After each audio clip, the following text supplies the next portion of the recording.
e buque de lei. Renovação de santuário, que para muito tempo estava o centro de adoração israelí, estava importante, pero renovação de edifício não estava tudo o que estava necessário. Estrutura mais bonita e luxo, anche desenhada para ajudar a que adorar, sentir algo de poder e grandeza do Senhor, e de seu mês esse não está suficiente para inspirar piedade entre o povo. A história está llena com história não triste over de gente que rato promete estava adorando na certo lugar, tem uma igreja bonita e seguintemente não estava salir e cometer crime horrível. Que quizás hasta estava instigar para lo que não arranha sa dentro de estrutura bonita aí. Kiko sucedeu durante a renovação do templo, qual a edificação poderosa de Osias, sua reação para o evento não é, 2 Reis 22, 8 de Jesus.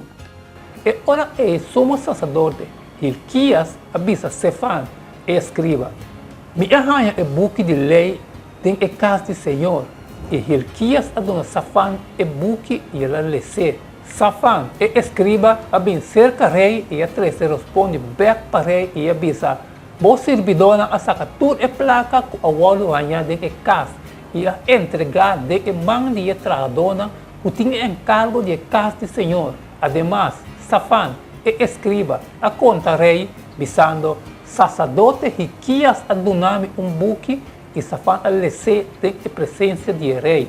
Já sucede que ora rei atende a palavra de buque de lei e elas quer su pai não.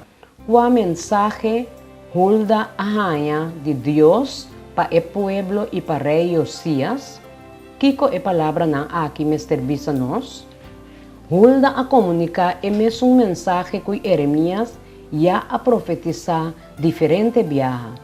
O povo que abrirá loma para Deus a coba ng mes grave pa medio de ng hecho nang e nang tabatabay cosecha e consequência nang.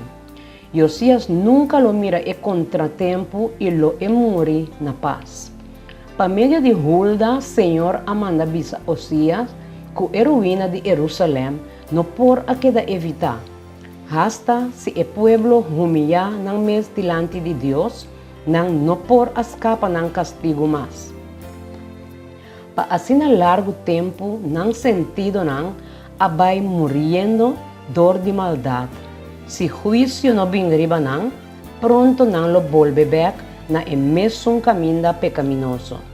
Bisa e homem que amandava para mim e profetizar, a declarar, assim o Senhor Deus de Israel te avisa. Mira, me está treze calamidade riba e lugar aqui, e riba su habitante nang, tur e palavra nang di buki ko rei di Juda, alesa, pa sobra nang abandonami e akima sensya pa outro Dios nang, pa nang provocami na rabia ku henter e obra di nang mang. Pesei mi furia takima contra el lugar aqui e lo no guardo pagar. Versículo 5, 17. E ela bisa nang, assim o Senhor Deus de Israel te bisa. Bisa e homa lang ko, amanda boso, cerca mi, assim o Senhor te bisa. Mira, me está trece calamidade riba e lugar aqui, e riba e habitante ng tur e palavra ng ibuki ko e rei, e Juda alesa pa sobra, nang abandonami e aqui, masensya pa outro Deus nang, pa nang provocami na rabia ko, heter e obra nang dinamang nang, Pesei, mi furia ta quima contra el lugar aqui e lo no guardo pagar.